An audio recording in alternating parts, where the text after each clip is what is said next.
সম্মানিত উপস্থিতি, আল্লাহ রাব্বুল আলামিনের দরবারে লাখো কোটি শুকরিয়া যে আল্লাহ রাব্বুল আলামিন আমাদেরকে জুমার নামাজের পূর্বে কিছু দিনই বিষয়ে আলোচনা করা ও শোনার সুযোগ আমাদেরকে দিয়েছেন।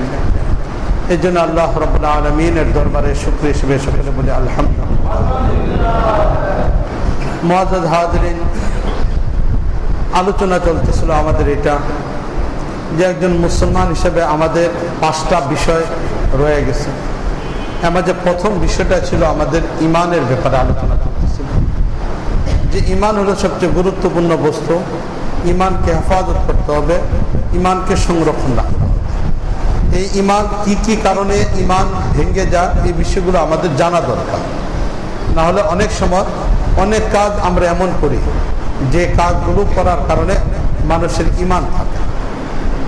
একটা পরিষ্কার বিষয় আজকে আমাদের দেশে চলে আসছে, এটা রাজনৈতিকভাবেও অনেক সময় বিধর্মী হিন্দুদের বিভিন্ন উৎসব হয়, তারাও আমাদের দেশে বসবাস করে, কিন্তু তাদের উৎসবে কোনো শুভেচ্ছা দেওয়া যাবে কিনা, তাদের উৎসবকে অবলম্বন করে কোনো প্রোগ্রামে কোনো পেনা দেওয়া যাবে কিনা, যেখানে তাদের সেই উৎসবকে অবলম্বন করে কোনো স্বাগতম অথবা তাদের উৎসাহমূলক কোনো পেনা দেওয়া যাবে কিনা। মুআজ্জাজ হাজিরিন, অন্য কোনো ধর্মের প্রশংসা যদি করা হয় অথবা সেখানে যদি কোনো প্রশংসামূলক পেনা উল্লেখ করা হয়, তাহলে যে ব্যক্তি দিবেন তিনি ইসলামের ভিতরে থাকবেন, তিনি ইসলামের ভিতরে থাকবেন না, তিনি মুসলমান হিসেবে থাকতেই পারেন। ইসলাম স্বয়ং সম্পূর্ণ একটা ধর্ম, সুতরাং ইসলাম একমাত্র আল্লাহর কাছে ধর্ম, অন্যগুলো কোনো ধর্মই না। যেহেতু অন্য কোনো ধর্মই না, এই জন্য সেই ধর্মের ব্যাপারে কোনো পেনা ব্যবহার করা, যে এটা রাজনৈতিক কারণে দেওয়া হোক অথবা যে কোনো কারণে দেওয়া হোক, যিনি দিবেন তিনি সাথে সাথে ইসলাম থেকে বের হয়ে যাবেন। তিনি মুসলমান থাকতে পারেন না, নামে মুসলমান হতে পারেন, কিন্তু কোনো অবস্থার ভিতরে তিনি মুসলমান থাকতে পারেন না। নাম ব্যবহার করলেও মুসলমান থাকতে পারবেন না। পরিষ্কার মাসলা এটা। বিধর্মীর কোনো বস্তুকে পছন্দ করা, ধর্মীয় কোনো প্রতীকের ব্যবহার করা, ধর্মীয় কোনো প্রতীকের সম্মান প্রদর্শন করা, এর কারণে ব্যক্তি ইসলাম থেকে বের হয়ে যাবে। তাহলে ইমান ভাঙ্গার কারণ হলো এটা, ইমান ভাঙ্গার কারণ হলো এটা। সুতরাং কোনো ব্যক্তি যদি এই ধরনের কোনো কাজ, যে এটা রাজনৈতিক স্বার্থেই সে করে, তিনি সবার প্রতিনিধি, এরপরেও যদি তিনি এটা করেন তারপরেও তিনি মুসলমান থাকবেন, ইসলাম থেকে বের হয়ে যাবেন। পরিষ্কার মাসলা এটা। অথচ আমাদের দেশে অহরহ এটা হচ্ছে না, পূজাকে উপলক্ষে করে বিভিন্ন ধরনের পেনা দেওয়া হচ্ছে, বিভিন্ন ধরনের দেওয়া হচ্ছে, বক্তব্য দেওয়া হচ্ছে। তাহলে এখন যারা দিচ্ছেন তারা সমাজের কোন পর্যায়ে আছে চিন্তা করে দেখেন। মুআজ্জাজ হাজিরিন, দলীয় কিছু নীতিমালা থাকে। কোনো ব্যক্তি যদি একটা দল করতে চায় তাহলে এই দলের কিছু বিষয় থাকে যেগুলোকে তার মানতে হয়। যদি সে মানে তাহলে সেই দলের ব্যক্তি থাকে, যদি সেগুলোর বিপরীত কোনো কাজ করে তাহলে সেই দলের ব্যক্তি থাকে না। সেনাবাহিনীতে যদি কেউ চাকরি করে তাহলে তার জন্য একটা ইউনিফর্ম আছে, তার একটা পোশাক আছে, তার কিছু নীতিমালা আছে। এটার ভিতরে থেকেই তারপরে সে সেনাপতি হতে পারে, সেনাবাহিনীর সদস্য হতে পারে। বিমান বাহিনী বাংলাদেশে আছে, বিমান বাহিনীর একটা রুল আছে, এই কাজগুলো তাদের করতে হয়, এই ধরনের বিষয়গুলো তাদের মানতে হয়, তাহলে তারা এখানে বিমান বাহিনী থাকে। নৌবাহিনীর জন্য একটা বিষয় থাকে। ঠিক রাজনৈতিক দলগুলোতে এরকম একটা নীতিমালা আছে। আওয়ামী লীগের কিছু নীতিমালা আছে, বিএনপির কিছু নীতিমালা আছে, জামাত ইসলামের নীতিমালা আছে, সব দলেরই কিছু নীতিমালা এরকম আছে। ওই নীতিমালার বাইরে যদি কেউ কোনো কাজ করে, তাহলে বিএনপির কোনো ব্যক্তি যদি আওয়ামী লীগের কোনো একটা কাজ করে, তাহলে যেমন দল থেকে তাকে বহিষ্কার করা হয়, আওয়ামী লীগের কোনো ব্যক্তি যদি জামাতের কোনো নীতিমালাকে অবলম্বন করে তাহলে তাকে যেমন বহিষ্কার করা হয়। ইসলামেরও কি কোনো নীতিমালা নেই? শুধুমাত্র নাম থাকলেই মুসলমান হয়ে যাবে, শুধু মসজিদে আসলে মুসলমান হয়ে যাবে, শুধুমাত্র আল্লাহকে ডাকলে মুসলমান হয়ে যাবে, বিষয়টা এমন না। ইসলামেরও নীতিমালা একটা আছে। এই নীতিমালার বাইরে যদি কেউ যায় তাহলে সে ইসলামের ভিতরে থাকতে পারে না। সেই নীতিমালাগুলোর একটা হলো অন্যের উৎসবে অংশগ্রহণ করা, অন্যের উৎসবে পেনা দিয়ে এরকম স্বাগতম বক্তব্য দেওয়া অথবা এই ধরনের কোনো বস্তু লেখা, এটা সম্পূর্ণ না যায়। যে ব্যক্তি এই ধরনের কাজ করবে তিনি সমাজের মুসলমান থাকতে পারবেন না, তিনি মুসলমান থাকতে পারেন, তিনি ইসলামের গণ্ডি থেকে বাইরে চলে যাবেন। এই জন্য ইমানের বিষয়টা অত্যন্ত নাজুক একটা মুহূর্ত। রাসূল করিম সাল্লাল্লাহু আলাইহি ওয়াসাল্লাম এমনি এমনি বলেন নাই যে শেষ জমানা এমন একটা কঠিন পরিস্থিতিতে আসবে, ওই সময়টার ভিতরে জ্বলন্ত একটা আগুনের টুকরা হাতে রাখাটা সহজ হবে। একটু চিন্তা করে দেখেন, একটা মোমবাতি আপনি জ্বলাইলেন, মোমবাতিটাকে উপর করে ধরে সেখান থেকে মোমের একটু একটু ফুটা হাতের মধ্যে ফালান, এটাও আপনি সহ্য করতে পারেন না। আর একটা জ্বলন্ত আগুনের টুকরা হাতের মধ্যে রাখলে নিঃসন্দেহে সেটা চামড়াটা পুড়ে যাবে, মাংসটা পুড়ে যাবে, হাতটা পুড়ে যাবে, রক্ত বের হবে। রাসূল করিম সাল্লাল্লাহু আলাইহি ওয়াসাল্লাম বলতেছেন যে এরকম একটা জ্বলন্ত আগুনের টুকরা হাতের মাঝে রাখা সহজ হবে, কিন্তু ঈমান রাখাটা এর চেয়ে কঠিন হয়ে দাঁড়াবে।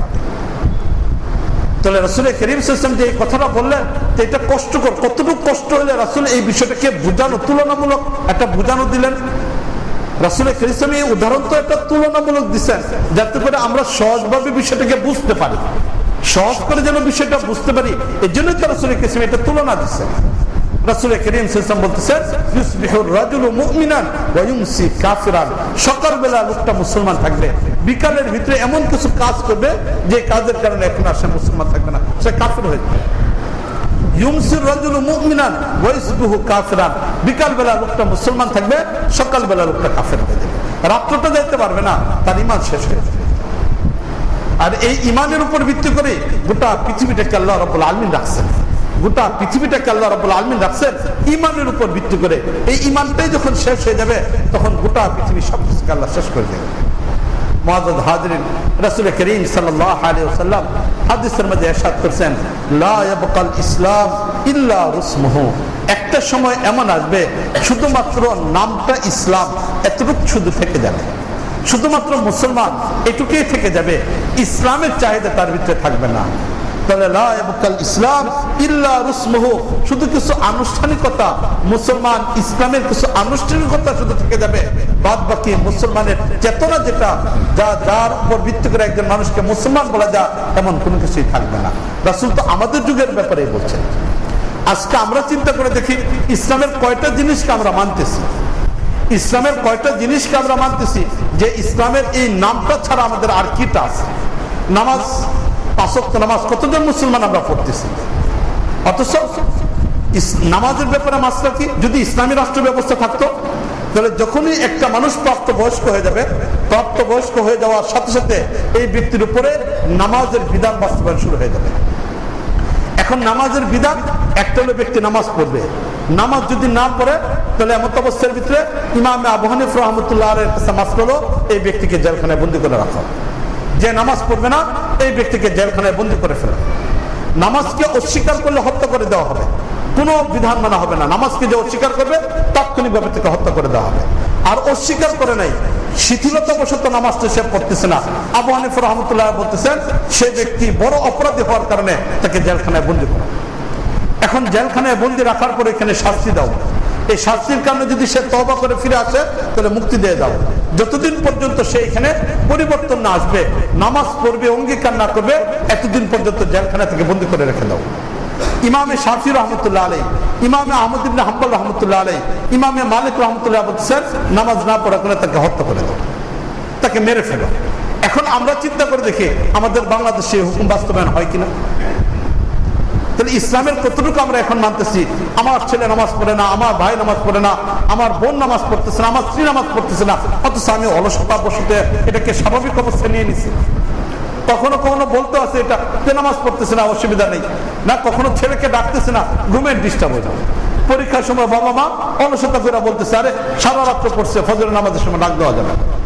তাহলে এখন চিন্তা করে দেখেন, যে ফজরের সময় ডাক দিতে পারবে না, তুমি তোমার ছেলের লেখাপড়ার দিকে তাকাইছ, তুমি তো এখানে ইসলাম থেকে বের হয়ে গেছো। এই কাজটুকু করার কারণে তুমি শিথিলতা প্রদর্শন করছো, মাস্টার তো এখন জটিলতা চলে আসছে। তাহলে আমাদের দেশে শুধু আয়াতের ফজিলতের আয়াতের উপরে আমল করা হয়, আহকামের আয়াতের উপর আমাদের আমল করা হয়। আহকামের সালাত হলো যে সাথে সাথে এই নামাজ না পড়ার কারণে শাস্তি বাস্তবায়ন হবে, এই আয়াতের উপর আমাদের কোনোদিন আমল করা উচিত। রাসূল কারীম বলতেছেন মান তারাকা সালাত মুতাআম্মিদান ফাকাদ কাফারা। রাসূল কারীম বলতেছেন মান তারাকা সালাত মুতাআম্মিদান, যে ব্যক্তি ইচ্ছাকৃতভাবে এক ওয়াক্ত নামাজকে ছেড়ে দিল, ফাকাদ কাফারা, সে ব্যক্তি কাফের হয়ে গেছে। তাহলে চিন্তা করে দেখেন, ইচ্ছাকৃতভাবে এক ওয়াক্ত নামাজকে যে ছেড়ে দিল সে ব্যক্তি কাফের হয়ে গেছে। মুহাদ্দিসিনে কেরাম ওই ব্যক্তির ব্যাপারে পরিষ্কারভাবে বলছেন নামাজ ছেড়ে দেওয়া ইচ্ছাকৃতভাবে, নামাজ ছাড়ার সাথে সাথে সে কাফের। সুতরাং যে ব্যক্তি কাফের, মান বাদদালা দীনাহু ফাকতুলহু, যে ব্যক্তি তার ধর্মকে পরিবর্তন করে ফেলছে তাকে হত্যা করে দাও। তাহলে এখন চিন্তা করে দেখেন, নামাজটা ইচ্ছাকৃতভাবে ছাড়ার কারণে কাফের হয়ে গেছে সে। ফুকায়ে কেরাম এসে এখানে মাসলা বলছেন যে ভাই দেখো, কাফের এখনই সরাসরি বললো না, একটু তাকে সহ্য করার সুযোগ দাও, দেখো কোন রকম ভাবে ইসলামের উপর রাখা যায় কিনা। ফুকায়ে কেরাম এসে এখানে বলতেছেন আচ্ছা কাফের হওয়ার অর্থ হলো এটা, সে অস্বীকার করে কিনা দেখো, যদি অস্বীকার করে তাহলে কাফের, অস্বীকার না করলে তাকে অন্যভাবে শাস্তি দেওয়া দেখো, নামাজের পথে নিয়ে আসে। তাহলে এখন চিন্তা করে দেখেন আমাদের অবস্থা, মাসলা আমাদের কতটুকু কি আছে। ইসলামের রাসূল কারীম যেটা বলছেন লা ইয়াবকাল ইসলাম ইল্লা রুসমুহু, যে ইসলামের শুধু নামটাই থেকে যাবে। এখন আমাদের ভিতরে এই সময়টা আছে কিনা দেখেন। বাবা হিসেবে ছেলেকে আমি তো কখনো শাস্তি দিই না, লেখাপড়া করে না এই জন্য তিরস্কার করা হয়, ছেলে চাকরি করে না এই জন্য না, বাবা মার সাথে সম্পর্ক নষ্ট হয়ে গেছে, ছেলে বখাটে হয়ে গেছে এই জন্য সম্পর্ক নষ্ট হয়ে গেছে। কিন্তু নামাজ যে পড়ে না এই জন্য কয়জন বাবা মা আছে ছেলে সন্তানের সাথে সম্পর্ক ছিন্ন করছে। কয়জন আমরা আছি যে আমাদের বন্ধু বান্ধবের সাথে সম্পর্কটাকে ছিন্ন করছে এই জন্যই যে সে নামাজ পড়ে না, নামাজের সাথে তার সম্পর্ক নাই, দিনের সাথে তার সম্পর্ক নাই, দিনের উপর চলে না এই ব্যক্তিটা, এই জন্য তার সাথে আমার সম্পর্ক নষ্ট হয়ে গেছে। কতজন মানুষ আমরা এরকম আছে। তাহলে আমাদের ঈমানটা আছে কোথায় এখন চিন্তা করে দেখেন। রাসূল কারীম সাল্লাল্লাহু আলাইহি ওয়াসাল্লাম হাদিসের মধ্যে ইরশাদ করেছেন আল হুব্বু ফিল্লাহ আল বুগযু ফিল্লাহ মিনাল ঈমান। রাসূল কারীম সাল্লাল্লাহু আলাইহি ওয়াসাল্লাম হাদিসের মধ্যে ইরশাদ করতেছেন আল হুব্বু ফিল্লাহ আল বুগযু ফিল্লাহ মিনাল ঈমান। আল্লাহর জন্য কাউকে ভালোবাসা, আল্লাহর জন্য কাউকে ঘৃণা করা, এটা ঈমানের অন্তর্ভুক্ত। এখন এই যে আল্লাহর জন্য কাউকে ভালোবাসা ঈমানের অন্তর্ভুক্ত, আল্লাহর জন্য কাউকে ঘৃণা করা ঈমানের অন্তর্ভুক্ত। এই হাদিসের ব্যাখ্যা কি? এই হাদিসের ব্যাখ্যা হলো এটা, যে ব্যক্তি দ্বীনি কাজ করেন তাকে দ্বীনের কাজের কারণে আমি তাকে মহাব্বত করি, এটা হলো আল্লাহর জন্য মহাব্বত করা। আর কোন ব্যক্তিকে আল্লাহর জন্য ঘৃণা করার অর্থ হলো এটা, যে ব্যক্তি দ্বীনি কাজ করে না, দ্বীনি কাজের সাথে তার সম্পর্ক নাই, অথবা দ্বীনি কাজের বিরোধিতা করে, এই কারণে এই ব্যক্তির সাথে আমি চলি না, এই ব্যক্তিকে আমি ঘৃণা করি, এটা হলো বুগযু ফিল্লাহ, ঘৃণা করার অর্থ। এখন রাসূল বলতেছেন আল হুব্বু ফিল্লাহ আল বুগযু ফিল্লাহ মিনাল ঈমান, এটা ঈমানের অন্তর্ভুক্ত। এখন আমরা আমাদের সন্তান যখন নামাজ না পড়ে তখন আল্লাহর বিধানের বাইরে গেছে গা, তাকে ভালোবাসি না তাকে ঘৃণা করি। যদি ভালোবাসে থাকি, সন্তান হিসেবে ভালোবাসি, তাহলে আমার ঈমানের ব্যাপারে খতরা রয়ে গেছে। যদি তাকে সত্যিকার অর্থে ঘৃণা করি তখন তাহলে আমার ঈমান আছে। কারণ রাসূল তো বলছেন আল বুগযু ফিল্লাহ মিনাল ঈমান, ইসলামকে না মানার কারণে তাকে ঘৃণা করতে হবে। এখন আমি ঘৃণা করি না, তাকে আমি ভালোবাসতেছি, তাহলে নবী যেটা বলছেন তার বিপরীত কাজ আমি করতেছি, তাহলে আমার ঈমানটা থাকে কোথায়? তাহলে এই যে ঈমান যে ভেঙে যাইতেছে, ঈমান যে আমাদের চলে যাচ্ছে, বিষয়গুলো তো আমাদের জানাই নেই। কেন ঈমান তো আমার এখানে শেষ হয়ে গেছে না? একজন ব্যক্তি টিভি দেখতেছে, এখন আমি তাকে এটাও পছন্দ করতেছি, ঘরের মধ্যে টিভি কিনে এনে দিছি। এখন হারাম কোন বস্তুকে পছন্দ করা, এটার কারণে ঈমান নষ্ট হয়ে যাবে। এখন আমার পরিবারের প্রধান ব্যক্তি হিসেবে আমার উপার্জনের টাকা দিয়ে আমি ঘরে টিভিটা কিনে দিছি, হয়তো আমি দেখি না, কিন্তু আমার উপার্জিত টাকা দ্বারা টিভিটা কেনার কারণে এই ঘরের মানুষগুলো টিভি দেখতেছে। তাহলে হারাম কাজ দেখার ব্যাপারে আমি টিভি দেখার ব্যাপারে সহযোগিতা করলাম, তাহলে এই সহযোগিতা করার কারণে আমার ঈমান চলে গেছে। কারণ হারামের ক্ষেত্রে সহযোগিতা করার কারণে, মাসিয়তের ক্ষেত্রে সহযোগিতা করার কারণে ব্যক্তির ঈমান নষ্ট হয়ে যায়। এখন আমার ঈমান তো চলে গেছে। আমার নামাজে আমার কি হবে, আমার রোজা আমার কি হবে, আমার হজ আমার কি হবে, এগুলো আমার কোন কাজের মধ্যে আসবে? গুনার ক্ষেত্রে সহযোগিতা করা, এটাও এরকম মাসিয়তের অন্তর্ভুক্ত। অনেক অভিভাবক আছেন বাচ্চাদেরকে খেলনা কিনে দেয়, বাচ্চা ছোট মানুষ খেলনা খেলবে, অসুবিধা নেই, খেলতেই পারে, এটাই স্বাভাবিক, কিনে দেওয়া উচিত। কিন্তু এখন যে মূর্তি কিনে দিচ্ছেন, যে কোনো বস্তুর ছবি যদি কিনে দেন, ঘোড়ার ছবি কিনে দিচ্ছেন না, এরকম ভাবে হাতি কিনে দিচ্ছেন, পুতুল কিনে দিচ্ছেন, মেয়ে এখন আপনি একটা পুতুল কিনে দিচ্ছেন। এখন এই যে পুতুলটা কিনে দিচ্ছেন, এটাও তো না যায়, এটা তো মূর্তির অন্তর্ভুক্ত। এখন ছোট বাচ্চাকে কিনে দিচ্ছেন পুতুল, এই পুতুলটাও তো মূর্তির অন্তর্ভুক্ত। এটাতে কিনে দেওয়ার কারণে আপনি গুনার মধ্যে লিপ্ত হয়ে গেছেন, হারাম কাজের মধ্যে লিপ্ত হয়ে গেছেন। তাকে খেলনা কিনে দিতে হলে এমন খেলনা কিনে দিতে হবে যেটার সাথে ইসলামের সাথে সাংঘর্ষিক না হয়, সেটার সাথে ইসলামের সাংঘর্ষিক না হয়, এমন খেলনা থেকে কিনে দিতে হবে। এখন আপনি কিনে দিচ্ছেন, পুতুল কিনে দিচ্ছেন, বাস একটা হারাম কাজ আপনি করে ফেললেন, ঈমানের ব্যাপারে খতরা চলে আসবে। পুরুষের জন্য স্বর্ণ ব্যবহার করা হারাম, পুরুষের জন্য স্বর্ণ ব্যবহার করা হারাম। চেন হিসেবে ব্যবহার করো, আংটি হিসেবে ব্যবহার করো, অথবা যে কোনো কাজে পুরুষ স্বর্ণ ব্যবহার করো, পুরুষের জন্য স্বর্ণ ব্যবহার করা হারাম। একদিক থেকে স্বর্ণ ব্যবহার করা হারাম, অপর দিক থেকে স্বর্ণটা পুরুষের শরীরের ক্ষতি করে। ইসলাম এই ক্ষতির কারণে এটাকে নাজায়েজ হিসেবে ব্যবহার করছে। পুরুষের জন্য স্বর্ণের কোন পদার্থ ব্যবহার করা শরীরের জন্য ক্ষতির কারণ। এখন যে পুরুষের জন্য স্বর্ণ ব্যবহার করা ক্ষতির কারণ, ইসলাম নাজায়েজ ব্যবহার করলো। এখন আপনি ছেলে বাচ্চা হয়েছে, আকিকার মধ্যে গেছেন, অথবা এখানে একটা স্বর্ণের একটা আংটি কিনা দিচ্ছেন, মাসরাফ করতেছেন যে আরে ছোট বাচ্চা অসুবিধা নেই।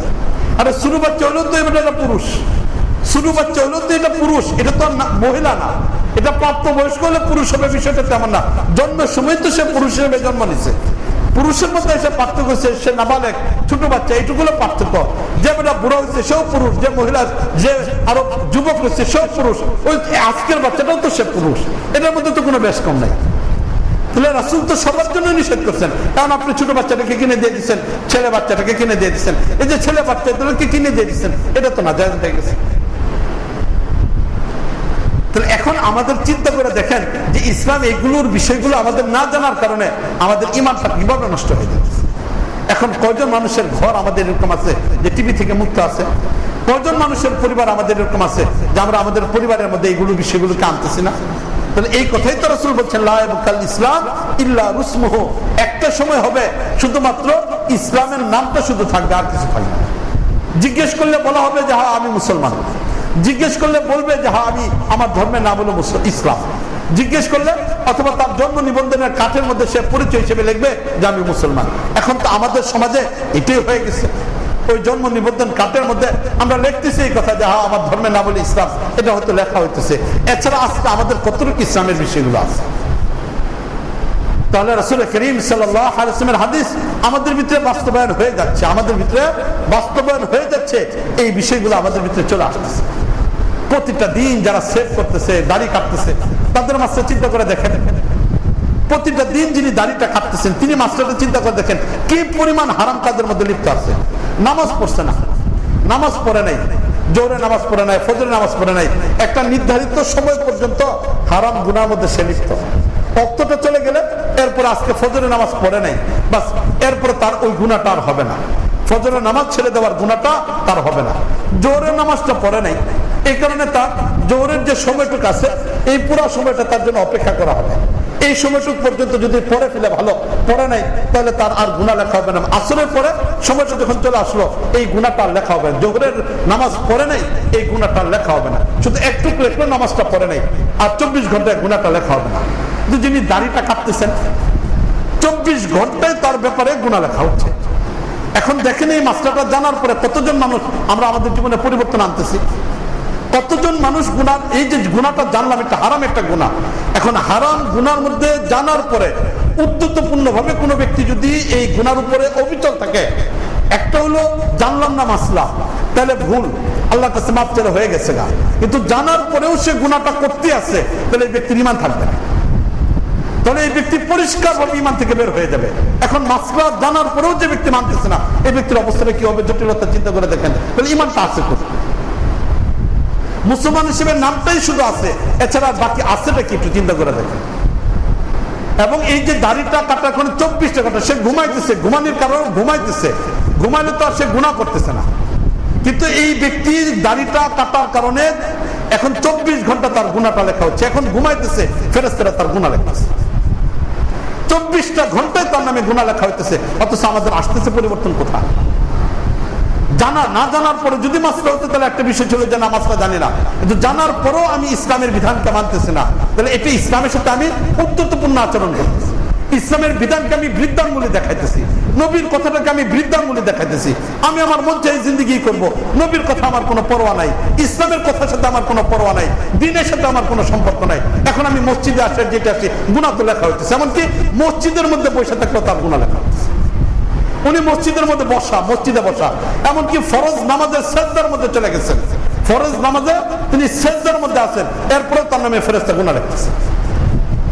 তাহলে এখন চিন্তা করে দেখেন মাসলা কত জটিল, মাসলা কত জটিল মাসলা এটা। এই গুনাহটা 24 ঘন্টা সে ফরজ নামাজ পড়তেছে, এরপরে তার মাফ নাই কেন? ফরজ নামাজ পড়া অবস্থার মধ্যে তার মাফ নাই, এমনকি সেজদার মধ্যে মানুষ যখন যা আল্লাহর সাথে নৈকট্যতার মধ্যে পৌঁছে যায়, সবচেয়ে নিকটতম মুহূর্তের মধ্যে বান্দা সে সেজদার মধ্যে আল্লাহর কাছে হয়ে যায়, ওই সময়টার মধ্যেও এই ব্যক্তির নামে গুনাহ লেখা হয়েছে। তাহলে মাসলা আমরা না জানার কারণে আমাদের ঈমান যে কত দিক থেকে ভেঙে যাচ্ছে আমরা কল্পনা করতে পারি।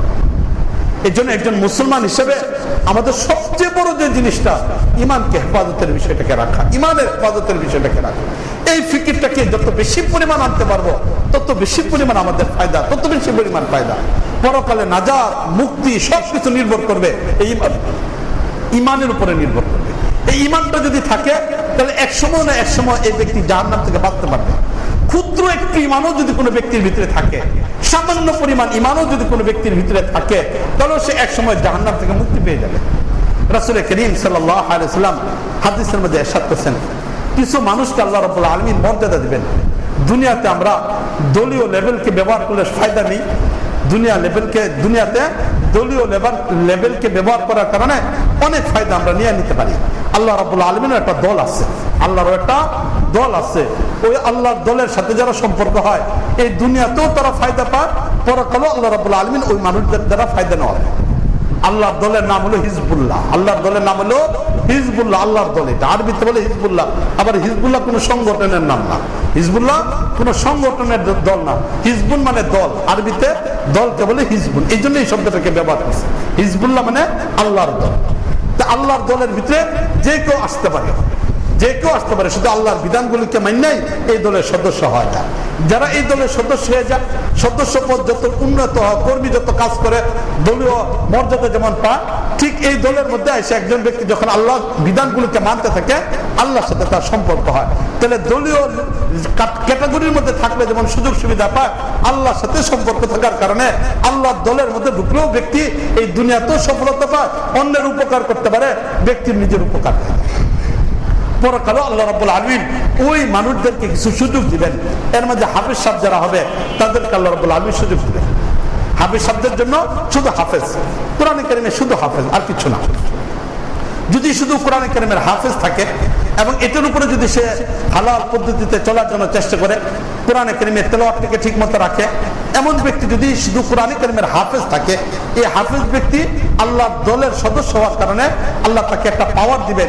সেই পাওয়ারটা হলো এতটুকু, কিয়ামতের ময়দানে তার আত্মীয় স্বজন সহ পরিচিত মানুষদের মধ্যে যাদের ব্যাপারে জাহান্নাম ফরজ হয়ে গেছে, তারা জাহান্নামী নির্ধারিত হয়ে গেছে, এমন 10 জন ব্যক্তির সুপারিশ করে এই ব্যক্তি জান্নাতে নিয়ে যেতে পারবে। আল্লাহর দলের সদস্যদের সর্বনিম্ন সদস্য যে, সে হলো কোরআনে কারিমের হাফেজ। সে হলো কোরআনে কারিমের হাফেজ। ভালো পদ্ধতিতে চললে তার জন্য এই পাওয়ারটা পরকালে আল্লাহ রাব্বুল আলামিন দিয়ে রাখছেন। এরপরে যদি একজন আলেম হন, একজন আলেম যদি হন যিনি হাফেজ, অথবা তিনি হাফেজ না কিন্তু আলেম একজন, এবং হালাল হারামকে লক্ষ্য করে তিনি চলতে পারেন, তাহলে এমন একজন আলেম তিনি 100 ব্যক্তিকে যাদের ব্যাপারে জাহান্নাম নির্ধারিত হয়ে গেছে এমন ব্যক্তির সুপারিশ করে সে জান্নাতে নিয়ে যেতে পারে। তাহলে একজন আলেমের জন্য এই পরিমাণ দিয়ে দেওয়া হয়েছে। একজন শহীদ যদি হয়ে যায়, যিনি শহীদ আল্লাহ রাস্তায় জীবন দিয়ে দিচ্ছেন, এই ব্যক্তির জন্য 700 মানুষকে সুপারিশ করে জান্নাতে নেওয়ার সুযোগ আছে। এরপর আল্লাহ রাব্বুল আলামিন এই মর্যাদা দান করবেন, নবীদেরকে মর্যাদা দান করবেন। এক এক নবীদেরকে আল্লাহ রাব্বুল আলামিন এই মর্যাদা দান করবেন। নবীরা কতজনকে নিয়ে যাবেন এটা কোনো সংখ্যা নাই। এরপর আল্লাহ রাব্বুল আলামিন ফেরেশতাদেরকে সুযোগ দিবেন। তাহলে এই 5 ক্যাটাগরির মানুষকে আল্লাহ রাব্বুল আলামিন সুযোগ দিবেন। ফেরেশতাদেরকে সুযোগ দিবেন, নবীদেরকে সুযোগ দিবেন, শহীদদেরকে সুযোগ দিবেন, আলেমদেরকে সুযোগ দিবেন, হাফেজদেরকে সুযোগ দিবেন। এখন আমরা দেখি এই সুযোগের অধিকারী হইতে পারছি না, আমরা এই অধিকারী হইতে পারছি কিনা। না, যদি না হইতে পারি চেষ্টা করি। এই জন্য আমি বলি যে আপনি সবচেয়ে একদিন কোরআনে কারিম শিখা আরম্ভ করেন, মনের মধ্যে আগ্রহ রাখেন যে আমি কোরআনে কারিমের হাফেজ হব। যদি আপনি আজকে থেকে হাফেজ হইয়া আলিফ বা তা শুধু পড়েন, আমপারাতে আস্তে আস্তে মুখস্থ করেন, কিন্তু আপনি মুখস্থ করতেছেন হৃদয়ের মধ্যে খালিস নিয়তে রাখছেন এটা যে না আমি কোরআনে কারিমের হাফেজ হব। যে 6 বছরে লাগুক খালিস নিয়ত করে একটু চেষ্টাও করতেছেন, মেহনত করতেছেন, হয়তো আপনি হাফেজ হতে পারবেন না, আপনিও জানেন আপনি হাফেজ হতে পারবেন না, কিন্তু নিয়তটা হলো যে আমি হাফেজ হইব, চেষ্টা করতেছি। আল্লাহ রাব্বুল আলামিন এইটার উসিলা করে এই নিয়তের সাথে যদি মারা যান, আল্লাহ রাব্বুল আলামিন আপনাকে মর্যাদা দিয়ে দেবেন। আলেম হওয়ার নিয়ত করে যদি আপনি চেষ্টা করে আরম্ভ করে দেন, পারেন না, কোনো কিছুই পারেন না, কিন্তু চেষ্টা শুরু করে দিচ্ছেন, 10 বছর লাগুক, 20 বছর লাগুক, মুখ দিয়ে একটা মাসরা উচ্চারণ হয় না, মাখরাজও ঠিক মতো উচ্চারিত হয় না, কোনোটাই পারেন না, কিন্তু আগ্রহ হৃদয়ের মধ্যে রেখে আপনি চেষ্টা করতেছেন। আল্লাহ রাব্বুল আলামিন ইনশাআল্লাহ সেদিন কিয়ামতের ময়দানে আপনাকে সেই আলেমের মর্যাদা উঠাবে।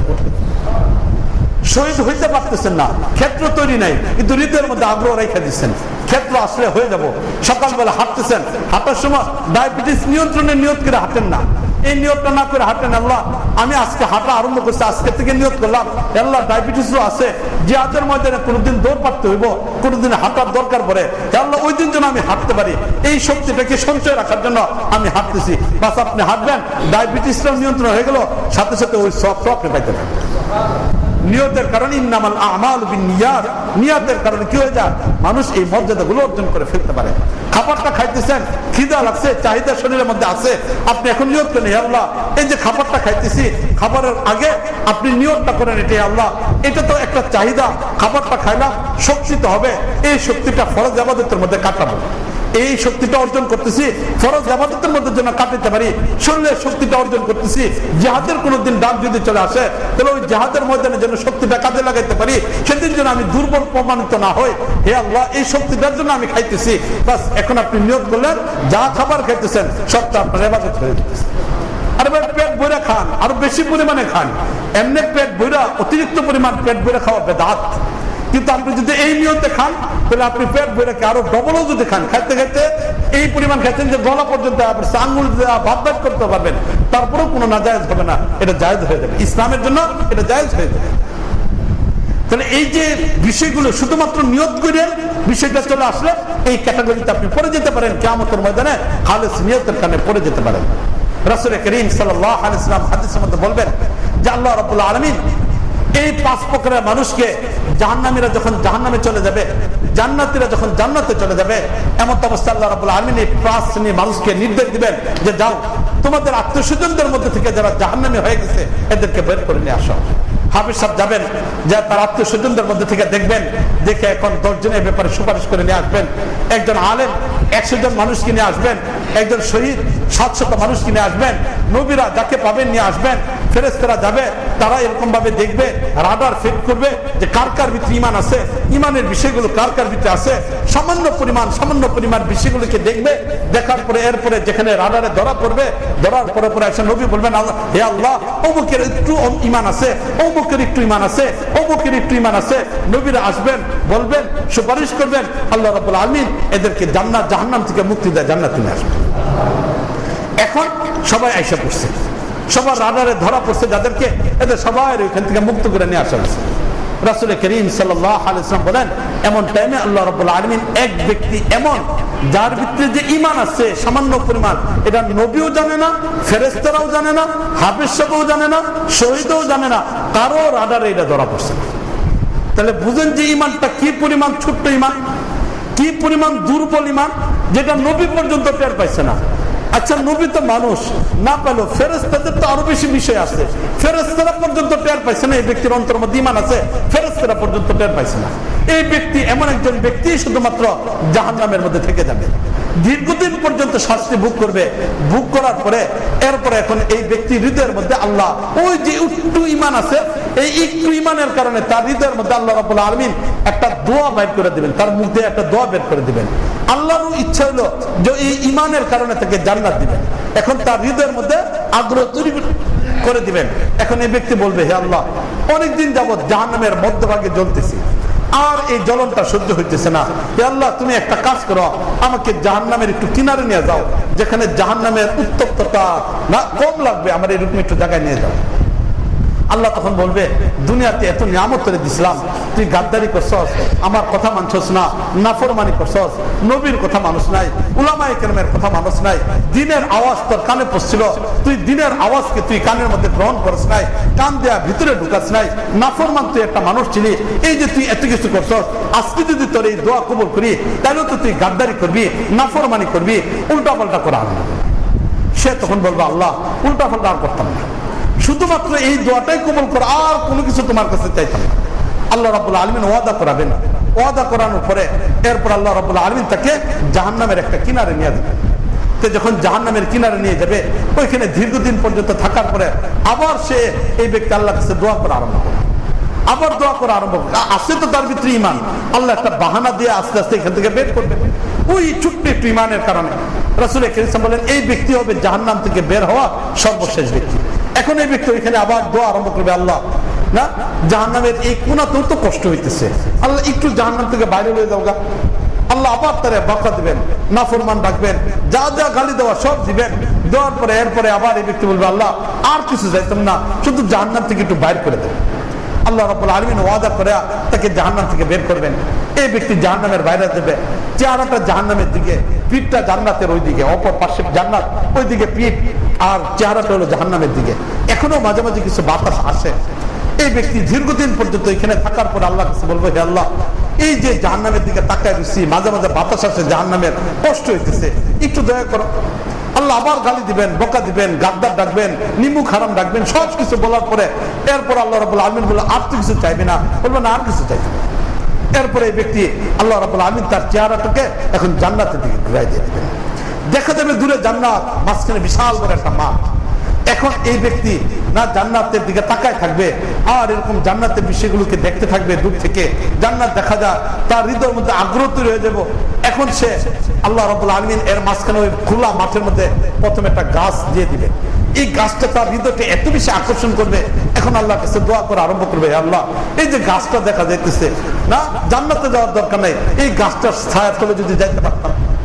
আল্লাহ রাব্বুল আলামিন আবার তাকে গালিগালাজ দিবেন, বকা দিবেন। দেওয়ার পর আল্লাহ রাব্বুল আলামিন বকাটকা দেওয়ার পরে এই ব্যক্তি আবার তাকে ওইখানে নিয়ে যাবেন। নিয়ে যাওয়ার পরে এরপরে সে কিছুদিন এখানে থাকবে, থাকার পরে আরেকটু দেখবে আরেকটা গাছ। ওই গাছটা যখন সে দেখবে, দেখার পরে আর রাসূল কারীম বলতেছেন আরো আগ্রহ বেড়ে যাবে, সে এখন দ্বিতীয় গাছটার কাছে যাইতে থাকবে। এখন ওই গাছটা থেকে জান্নাতটা খুব কাছাকাছি দেখা যায়। সে যখন জাহান্নাম থেকে বের হবে, তার শরীরের অবস্থা এরকম যে একদম পুরো কয়লা হয়ে গেছে, হাড়গুলো শক্তি সব শেষ হয়ে গেছে। সে দাঁড়ায় হাঁটতে পারে না, হামাগুড়ি দিয়ে হাঁটে, হামাগুড়ি দিয়ে চলতে হয়। কোনো শরীরের কোনো হাড় তার আপন অবস্থার মধ্যে নাই, সব পুরে কয়লা হয়ে গেছে, শক্তি বলতে কোনো কিছু নাই, হামাগুড়ি দিয়ে চলতেছে। এই অবস্থায় জাহান্নাম থেকে বাইরে বাইরে সেই পর্যন্ত যাবে। যাওয়ার পরে যখন এই দ্বিতীয় নম্বর গাছ থেকে জান্নাতটা দেখা যায়, এই জান্নাতটা দেখা যায় অবস্থার ভিতরে আল্লাহ রাব্বুল আলামিন যখন জান্নাতটা বিষয়টা তার সামনে বাড়াই দিবেন, এমন অবস্থার মধ্যে সে আবার দোয়া করবে, আল্লাহ যদি একটু জান্নাতের দরজা পর্যন্ত নিয়ে যেতাম। জান্নাত দরকার নাই, শুধু যদি দরজা পর্যন্ত নিয়ে যেতাম। আল্লাহ রাব্বুল আলামিন বলবেন, বকা দিবেন, গালিগালাজ করবেন, গাদ্দার ডাকবেন। ডাকার পরে আল্লাহ বলবেন যে ওই পর্যন্ত যাইতে হলে তোর পবিত্র হইতে হবে না, এই শরীর ওই পর্যন্ত যাইতে পারবে না। বলবে আল্লাহ কি করব? আল্লাহ রাব্বুল আলামিন তখন ওই জান্নাতের সামনে একটা নদী দিয়ে দিবেন। এটা হাদিসের বুখারী হাদিসের মধ্যে আসছে, কিতাবুল ঈমানের মধ্যে হাদিসটা আসছে, নাহরুল হায়া আবিল হায়াত। ইমাম মালিক রাহমাতুল্লাহ আলাইহি থেকে হাদিসটা বর্ণিত, নাহরুল হায়া আবিল হায়াতি। আল্লাহ রাব্বুল আলামিন তখন তার সামনে বৃষ্টি বর্ষণ করা আরম্ভ করবেন, জীবন্ত বৃষ্টি। এই বৃষ্টির পানি যদি কারো শরীরে লাগে তখন আর তার মৃত্যু হয় না। আল্লাহ রাব্বুল আলামিন এমন একটা বৃষ্টি তার এখানে দিয়ে দিবেন, এই বৃষ্টিটা অতিক্রম করে জান্নাতের দরজা পর্যন্ত যাবে। অথবা আল্লাহ রাব্বুল আলামিন সেখানে একটা নহর দিয়ে দিবেন, ঝর্ণা দিয়ে দিবেন, যেটাকে নাহরুল হায়াত বলা হয়, জীবন্ত নহর। এখানে যে একবার নামে তারা আর কখনো মৃত্যু হয় না। ওই নহরের ভিতরে এই ব্যক্তিটা নামে, নামার সাথে সাথে তার শরীরের ভিতরে এখন মাংসগুলো জায়গা মতো হওয়া শুরু হবে, হাড়গুলো ঠিক হয়ে যাবে। দুনিয়ার যে শরীরটা তার ছিল, অথবা জাহান্নামের যে শরীরটা তার ছিল, যেটা কয়লা কালো হয়ে গেছিল, নষ্ট হয়ে গেছিল, এটাকে আল্লাহ রাব্বুল আলামিন এখানে পরিমার্জন করে সুন্দর করে এখন তাকে সুন্দর যুবক বানায় জান্নাতের দরজা পর্যন্ত নিয়ে যাবে। এখন জান্নাতের দরজা যখন সে যাবে, জান্নাতটার বিভিন্ন ধরনের অবস্থা থাকবে। এর মাঝে জান্নাতের প্রথম যে স্তরটার মধ্যে সে থাকবে, এই স্তরের দরজাটা থাকবে এরকম, বাইরে থেকে গ্লাস দেওয়া থাকবে, ভিতরে গ্লাসের ভিতরে সব দেখা যাবে, এরকম গ্লাসের ব্যবস্থা দেওয়া থাকবে। বাইরে থেকে ভিতরে সব দেখা যায়, ভিতর থেকে বাইরে সবকিছু দেখা যায়। এমন সুন্দর একটা ঘর আল্লাহ রাব্বুল আলামিন রাখবে। আমরা তো মাটি, কাদা, ইট, বালু, সিমেন্ট কত কিছু দেওয়া দিতে হয়। ওইখানে আল্লাহ রাব্বুল আলামিন এরকম সুন্দর করে এরকম একটা বিষয় তৈরি করবেন যে এই ঘরটা গ্লাসের মতো থাকবে, বাইরে থেকে ভিতরে দেখা যাবে, ভিতর থেকে বাইরে দেখা যাবে। এই ব্যক্তি দরজার বাইরে এরকম দাঁড়ায়া জান্নাতের ভিতরে হুররা ঘোরাফেরা করতেছে, গিলমানরা ঘোরাফেরা করতেছে, খাবার পরিবেশন করা হইতেছে, সব কিছু সে দেখতে থাকবে। এখন এখানে থাকে, সে তার হৃদয়ের মধ্যে আগ্রহ তৈরি হবে, সে আবার বলা শুরু করবে, আল্লাহ এই দরজা পর্যন্ত যেহেতু নিয়ে আসছো, আল্লাহ আর কিছু দরকার নাই, একটু ভিতরে দেওয়ার সুযোগ দাও, ভিতরে যাওয়ার সুযোগ দাও, একটু ভিতরে যাওয়ার সুযোগ দাও। রাসূল ইসলাম বলতেছেন, আবার আল্লাহ তাকে বকা টোকা দিবে যে আচ্ছা যা তোর ভিতরে যাওয়ার সুযোগ দেবো, কিছু তো চাইছি না। সে কেমন আল্লাহ জান্নাতের ভিতরে যাওয়ার পরে কিছু চাইতাম না, শুধু একটু সুযোগ দাও। এখন যখন ভিতরে সে যাবে, যাওয়ার পরে কিছুদিন পর্যন্ত দাঁড়ায় থাকবে, ওই মূর্তির মতো দাঁড়ায় থাকবে, দাঁড়ায় দাঁড়ায় সবকিছু দেখবে, সবকিছু হইতেছে, কিন্তু সে কোনো কিছুই পাইতেছে না। এই অবস্থার মধ্যে তার হৃদয়ের মধ্যে আগ্রহ আসবে, আসার পরে সে বলবে, আল্লাহ এনে যা আছে সব আমার দিয়ে দাও, যেহেতু জান্নাতে নিয়ে আসছো আমার কি করো সব দিয়ে দাও। যখন এটা বলবে, আল্লাহ রাব্বুল আলামিন আবার গালিগালাজ করবেন, গালিগালাজ করে বলবে, তুই তো অনেক লোভী না, তুই তো অনেক কথা মানুষ না, গাদ্দার, এই ধরনের কথাবার্তা বলার পরে এরপরে এখন এই ব্যক্তি বলবে, আল্লাহ আচ্ছা না, আল্লাহ তখন বলবে, যা তোরে যা দিলাম। এখন খুশি হয়ে যাবে, খুশি হয়ে তখন আল্লাহ রাব্বুল আলামিন আবার বলবেন, আচ্ছা যা এখানে আছে এটা তো তোরে দিলাম, আরো চা। এখন এই ব্যক্তি বলবে যে আল্লাহ চাইতাম, বলবে চা। এখন সে চাওয়া শুরু করবে, এটা দাও এটা দাও এটা দাও এটা দাও, ভালো ভালো কিছু খাবারও খাইবে না, যাতে নামটাও মনে থাকে, ওইখানে যায় তো চাইতে হইব। হ্যাঁ, ভালো ভালো জায়গাতে যাইবেন, ভালো ভালো জিনিস দেখবেন, যাতে করে চাইতে পারেন, মার্সিডিজ গাড়ি আল্লাহ আমার একটা দিয়ে দিও, আল্লাহ এটা দিয়ে দিও এটা দিয়ে দিও। দুনিয়াতেও চাইবেন ভালো ভালো জিনিস, আখিরাতেও চাই, যাতে করে চাইতে পারেন। ওইখানে আল্লাহ রাব্বুল আলামিন তাকে চাওয়ার একটা অধিকার দিয়ে দিবেন। এখন এই ব্যক্তি চাওয়া শুরু করবে, আল্লাহ এটা দাও এটা দাও এটা দাও, যা চাইতে থাকবো একদিক থেকে বলবে, আরেক দিক দিয়ে হতে থাকবে, একটু হয়ে যাবে সেখানে সব না, চাইতে থাকবে হতে থাকবে, চাইতে থাকবে হতে থাকবে, যা চাইবো ডবল ডবল আইতে থাকবে, 10 ডবল এরকম করে আইতে থাকবে। সে আশ্চর্য হইতে থাকবে, শেষ পর্যন্ত আল্লাহ বলবে যে তুই তো চাইছিস একটা করে, আমি আল্লাহ এই 10 দুনিয়ার মতো তোকে সব দিয়ে দেব। এই ব্যক্তি হলো জান্নাত জাহান্নাম থেকে বের হওয়া সর্বশেষ ব্যক্তি। এরপরে জাহান্নামের দরজা বন্ধ করে দেওয়া হবে, জান্নাতের দরজাকে বন্ধ করে দেওয়া হবে। সেখানে এসে আল্লাহ রাব্বুল আলামিন তখন ঘোষণা দিয়ে দিবেন, আজকের পর থেকে জাহান্নামীরা জাহান্নাম থেকে বের হতে পারবে না, জান্নাতীদের জন্য আর হতাশার বলতে কোনো কিছু নাই। এর আগ পর্যন্ত আসা যাওয়ার বিষয়গুলো থাকতে থাকবে। এখানে আসার ঘোষণা দেন হাজরিন। তাহলে চিন্তা করে দেখেন, সর্বশেষ যে ব্যক্তিটা জাহান্নাম থেকে মুক্তি পায়া জান্নাতে যাবে, ওই ব্যক্তিকে আল্লাহ রাব্বুল আলামিন 10 দুনিয়ার মতো দিবেন।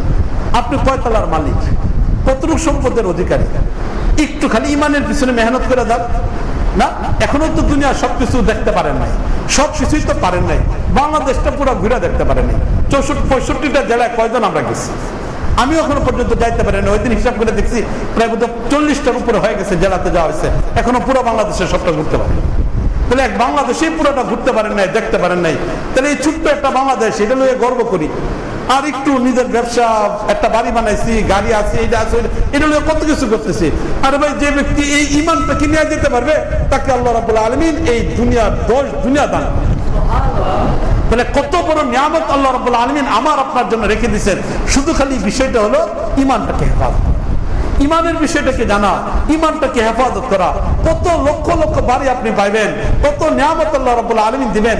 আজকে যদি প্রধানমন্ত্রী ঘোষণা দেয় আগামীকালকে সকালবেলা অমুকরে আমি বাংলাদেশের প্রধানমন্ত্রী বানাই দিব, বলেন এই ব্যক্তি 1 মাস ঘুমাইতে পারবে না? হ্যাঁ, 1 মাস তো ঘুমাইতেই পারবো না। যদি বানায়ও দেওয়া দেয়, ওইখানে যে হার্ট অ্যাটাক করে মারা যাওয়ার সম্ভাবনা আছে। হ্যাঁ, হঠাৎ করে একটা অপ্রত্যাশিত বস্তু পায় ফেলালে। আর আল্লাহ রাব্বুল আলামিন দেওয়া লেগে ঘোষণা দিতেছেন, নাফসাল চাও চাও চাও চাও, আমি আল্লাহর দিকে ফিরে আসো।